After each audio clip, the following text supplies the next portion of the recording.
যায়। খুব পাতলা হলে এটা খেতে ভালো লাগে না, যদি পাতলা হয়ে যায় তাহলে এটার মধ্যে আরেকটু পাউডার মিল্ক অ্যাড করে দেবে তোমরা।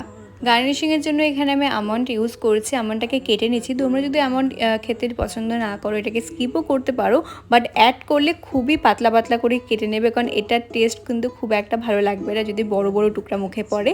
যাই হোক, তারপর আমি কিছুটা আম সাইডে রেখে দিয়েছিলাম, সেটাকে কেটে নিচ্ছি।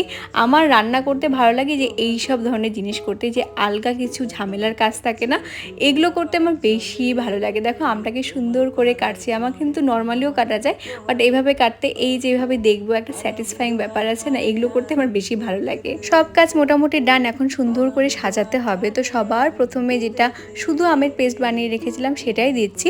তোমরা এটা স্কিপও করতে পারো, যারা পাকা আমের টেস্ট আমার মতো পছন্দ করে না তারা শুধু মেন যেই পেস্টটা বানিয়েছে ওটাই খেতে পারো, আমি ওটাই শুধু খাই।